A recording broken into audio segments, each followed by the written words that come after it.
सिद्ध कर देते हैं कि ईश्वर के प्रति यदि हम श्रद्धा रखें तो हमारे जीवन में कोई भी कार्य असंभव नहीं है।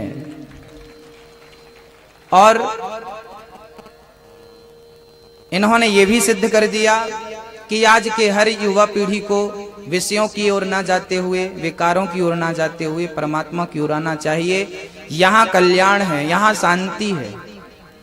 विषयों में इतनी शांति नहीं है, इतना सुख नहीं है जितना सुख यहाँ पर कथा के पांडाल में, कथा की गंगा में है। आपको आज भागवत की वो कथा श्रवण कराई जाएगी जिस कथा को श्रवण करने मात्र से धुंधकारी जैसे महान प्रेतात्मा का भी कल्याण हो गया। आपको आज वह कथा श्रवण कराई जाएगी जिस कथा को श्रवण करते ही भक्ति, ज्ञान और वैराग्य का दुख दूर हो गया। इस कथा से हमारा और आपका तो होगा ही, भक्ति, ज्ञान और वैराग्य का भी दुख दूर होता है। ये वो भागवत है। और आज ये भागवत आप सभी के लिए, हमारे भैया श्री महेंद्र जी की पूरी टीम, पूरी मित्रों के लिए जोरदार तालियां। इनके पूरे कार्यकर्ताओं का बहुत बहुत स्वागत, वंदन, अभिनंदन। सबके लिए बहुत बहुत स्वागत। भगवान की पवित्र कथा का रसपान आप सभी करेंगे। और भागवत की शुरुआत जहां से होती है, आइए हम वहां चलते हैं। भागवत में 18,000 श्लोक हैं, 335 अध्याय हैं, 12 स्कंद हैं। इस भागवत की रचना किसने करी आपको पता है? इस भागवत के रचयिता हैं श्री वेदव्यास जी महाराज। किसने रचा? किसने रचा इसे? श्री वेदव्यास जी महाराज। कहां बैठ के रचे? व्यास गुफा है आज।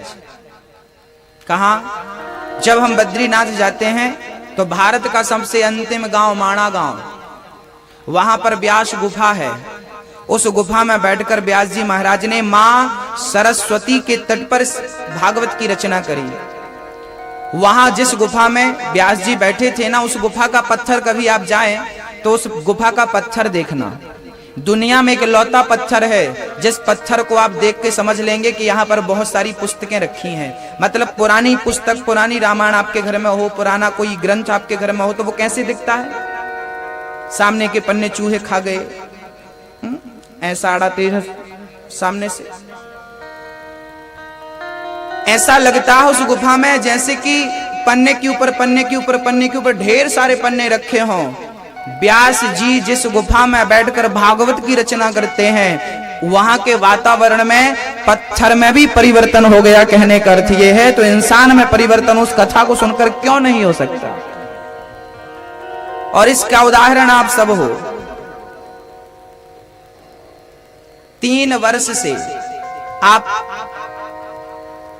लगातार कथा का रसपान कर रहे हैं। आज ये 4th वर्ष में हम प्रवेश कर रहे हैं। भागवत की ये गंगा तारने वाली है। किस किस को तारती है?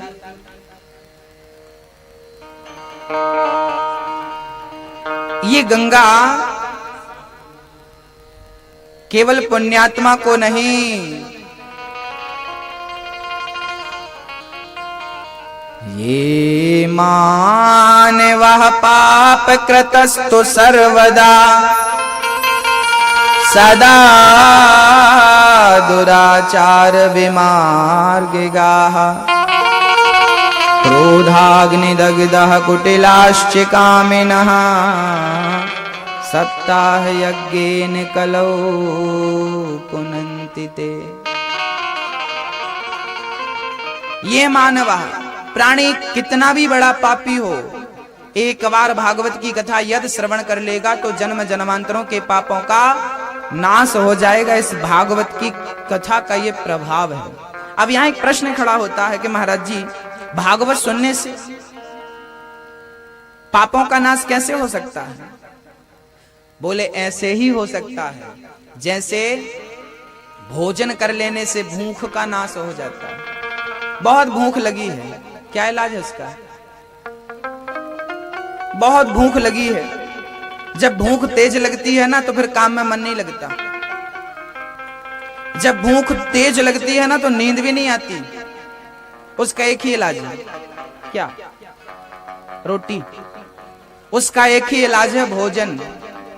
भोजन कर लो, भोजन करते ही अपने आप आपकी भूख शांत हो जाती है। जैसे भोजन ग्रहण करते ही भूख शांत हो जाती है, ऐसे ही भागवत श्रवण करते ही जन्म जन्मांतरों के पाप शांत हो जाते हैं, खत्म हो जाते हैं। आग की एक चिनगारी बड़े से बड़े ढेर को जला सकती है, ऐसे राम का एक नाम बड़े से बड़े पापी को तार सकता है। यदि आपको यकीन नहीं है तो मैं आपको यकीन दिला सकता हूं। कैसे? राम नाम में बहुत ताकत है, आप मानते हो कि नहीं? एक आदमी हमसे बोला, महाराज जी राम राम क्यों बोलते हो आप? क्या धरा है इस राम नाम में, क्या रखा है? हमने कहा भैया जो रखा है वो तुम्हें दिखाई नहीं पड़ रहा। तो बोले महाराज जी राम का नाम लेने से क्या होगा? हमने कहा राम नाम बोलोगे तो कल्याण हो जाएगा, सारे पाप खत्म हो जाएंगे। बोला इसका प्रमाण दो। राम नाम लेने से पाप खत्म होते हैं, इसका प्रमाण चाहिए। आइए हम आपको प्रमाण देते हैं। मैं आपको कुछ बातें प्रमाण के तौर पर कहूंगा, आप ध्यान से सुनिए। कभी आपके सामने कोई ये बात कर दे कि राम राम चिल्लाते हो इससे क्या होगा, तो आप बोलना कल्याण होगा। वो बोलेगा सामने वाला कि राम राम लेने से कल्याण कैसे हो सकता है, इसका प्रूफ दीजिए। तो आप प्रूफ दे सके, प्रमाण दे सके, सुनिए। हमने कहा भाई तुम्हें राम पर यकीन नहीं है? बोला नहीं। मैंने कहा तू सुनो, कुछ लोग जुआ खेल रहे थे, बैठे 4-5 लोग इकट्ठे बैठे जुआ। सामने बहुत सारे पैसे भी रखे थे, उन्होंने रखे थे, दाव पर लगाए होंगे। जूते चप्पल भी किनारे पर उतार के रखे थे, बड़ी दरिया बड़ी आसन बिछा के उन्होंने बढ़िया जुआ खेलना शुरू किया। पत्ते रखे, पैसे रखे, पानी वानी, नाश्ता वास्ता सब रखा। तभी पीछे से एक आदमी आता है और चिल्लाता है पुलिस। क्या हुआ? पुलिस का नाम सुनते ही बैठे रहेंगे कि भागेंगे? आप बताओ। जुआड़ी लोग नाम सुन ले पुलिस, सारे जुआड़ी, ना जूता की ख्याल, ना चप्पल का ख्याल, ना पैसे का ख्याल, और लगाई दौड़। कोई नदी कूद रहा, कोई तालाब कूद रहा, कोई खेत कूद रहा। हमने कहा भाई जब पुलिस का इतना प्रभाव है, जब पुलिस के नाम में ये हालत है, तो राम के नाम को लेकर के जमाने के चोर भाग गए तो आश्चर्य क्यों करते हो? पुलिस का नाम इतना पावरफुल है, सारे चोर भाग गए। किसी के घर में चोरी करने एक चोर घुसा और रोड से पुलिस की गाड़ी निकली, तो बताइए वो चोर थोड़ी देर के लिए भयभीत हो जाएगा कि नहीं? हो जाएगा। भले पुलिस अंदर ना आए, भले उसे ना पकड़ा जाए, लेकिन पुलिस का कोई नाम बोल दे, पुलिस, सोने की चैन उसने हाथ में ले रखी थी, छोड़ दिया। चुराया था इतना सारा खजाना, नाम सुना पुलिस का, छूट गया कि नहीं? हाँ, जैसे चोर के हाथ से सोना चांदी छूट जाता है पुलिस का नाम लेकर, ऐसे जीवन के पाप छूट जाते हैं राम का नाम लेकर के। यदि पुलिस का नाम इतना प्रभावशाली है, तो राम का नाम इतना प्रभावशाली है, तो आश्चर्य क्यों करते हो? पुलिस तो आज आई, अभी पुलिस को आए 100 वर्ष भी पूरे नहीं हुए भारत में। पुलिस अभी आई और राम का नाम हजारों लाखों साल पहले। अरे वो राम का नाम जिस नाम के पत्थर पानी में तर गए, जिस नाम के बल का, जिस नाम का प्रभाव सुनिए, जिस नाम का ये प्रभाव है कि पत्थर पानी में तर गए। हम भी इस यकीन से जिंदा रहते हैं, हम भी इस यकीन से भजन करते हैं कि पत्थर तर गए हैं तो हमें भी राम कभी ना कभी तारेंगे जरूर। जय जय। कभी तो तारेंगे, कभी तो हमारा नंबर आएगा। अभी पत्थरों का नंबर है, कभी हमारा भी नंबर आएगा, कभी हमारी तरफ भी देखेंगे, कभी पतितों को भी देखेंगे ना राघव। बस खड़े हैं लाइन में।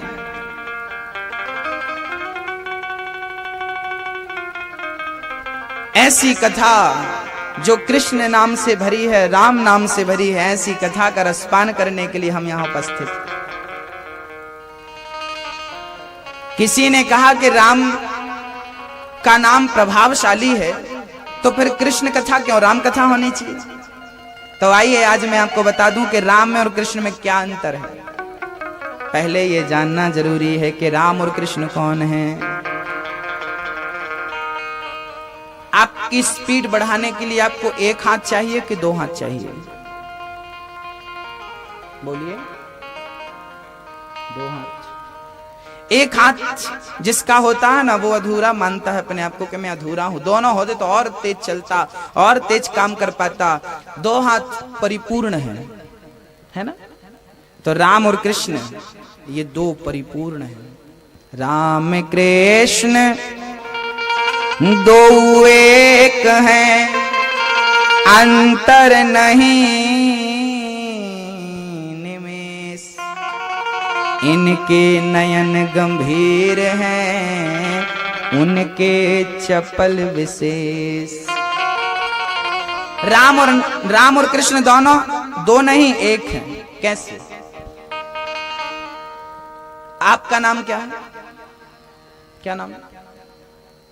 अब किसी का नाम ले लो, किसी का नाम है राम। चल, उसका नाम राम है, पर मम्मी घर में कुछ और नाम से बुलाती थी, प्यार से बुलाती थी। तो आपके दो नाम है कि नहीं? आपके दो क्या, मैं 50 नाम गिना सकता हूं आपके। आपका बेटा पापा के नाम से पुकारता है, मेरे पापा है ये। आपकी पत्नी आपको पति कहती है, मेरे पति है। आपका भाई आपको ब्रदर कहता है, ये मेरा भाई है। आपका ससुर आपको दामाद कहता है। आपका फलाना, आपका भांजा आपको मामा कहता है। आपका कोई आपको मामा, कोई आपको फूफा, कोई आपको मौसा, कोई आपको कोई कुछ भी। आप एक ही हो ना, आप एक हो, पर आपके नाम अनेक हैं। ऐसे राम भगवान नारायण ईश्वर, जैसे हम आदि पुरुष नारायण कहते हैं, वही राम है, वही कृष्ण है। वही राम बन के आता है, वही कृष्ण बन के आता। किसी ने कहा कि कन्हैया जी टेढ़े क्यों हैं? एक बार क्या हुआ, वृंदावन में एक संत जी बिहारी जी के मंदिर में बैठे ध्यान लगा रहे थे। अयोध्या का एक संत पहुंच गया। अयोध्या के संत जी ने कहा, कहो किसका नाम जप रहे हो, किसका ध्यान लगा रहे हो? बोला, मैं तो कृष्ण का भगत हूं, कृष्ण की पूजा कर रहा हूं, कृष्ण का ध्यान लगा रहा हूं, कृष्ण का चिंतन कर रहा हूं। अयोध्या के भक्त ने कहा कि यार तुम्हारा भगवान अच्छा नहीं है। क्यों? अरे टेढ़े टेढ़े काम करता है, गोपियों की चीर चुरा लेना, रास रचाना, खुद मैदान छोड़ के भाग जाना। जब जरासंध युद्ध करने आया तो भगवान मैदान छोड़ के भाग गए। ये तुम्हारा भगवान कैसा है? मेरा भगवान बहुत अच्छा है, राम जी एकदम सीधे, मर्यादा पुरुषोत्तम मेरे राम। तुम्हारे कन्हैया टेढ़े, पांव भी टेढ़ा, गर्दन भी टेढ़ी, कमर भी टेढ़ा, पूरे काम टेढ़े टेढ़े। अब वृंदावन वाला संत बोला, यार बात तो सही है, मेरा भगवान है तो बड़ा टेढ़ा, राम जी सीधे हैं। एक काम करो, चलो वृंदावन छोड़ के अयोध्या चलते हैं और राम का ध्यान करेंगे, अब कन्हैया का ध्यान नहीं करने वाले हम। बाबा जी वृंदावन छोड़ के अयोध्या जाने लगे और जैसे ही गए तो लीला भगवान की, एक छोटा सा बच्चा आ गया। बाबा, ओ बाबा कहां जाओ? बाबा बोले, मैं जा रहा हूं वृंदावन छोड़ के, अब कभी नहीं आऊंगा, मैं अयोध्या में रहूंगा, ये भगवान बहुत टेढ़े हैं। छोटा सा बच्चा बोला, बाबा हमारी बाल्टी गिर गई कुआं में, एक बार बाल्टी निकलवा लो। कुआं में एक बाल्टी गिर गई थी। बच्चा बार बार सीधा सरिया डाल रहा था, सरिया डाले और निकाले तो बार बार सरिया डाले, बाल्टी फंसकी ना आए। बाबा क्या करूं मैं, बाल्टी नहीं आ रही है। बाबा बोले, बेटा सरिया टेढ़ा तो कर, जब सरिया टेढ़ा करेगा तब तो बाल्टी फंस के आएगी, कुआं में गिरी है ना। बाबा सीधी सरिया से निकालो, कोई उपाय बताओ। बाबा बोले, कोई उपाय नहीं है, जब तक टेढ़ी नहीं करेगा सरिया को तब तक बाल्टी आए वाली ना है। बच्चे ने थोड़ा सरिया टेढ़ा किया और डाला तो बाल्टी फंस के आ गई। बाबा अब भी वृंदावन छोड़ के जाओ। बाबा बोले, हाँ मैं वृंदावन कभी नहीं आऊंगा। बच्चा बोला, बाबा आपने बाल्टी से कुछ नहीं सीखा। बाबा बोले, बाल्टी से क्या सीखूं? बच्चे ने कहा, बाबा जी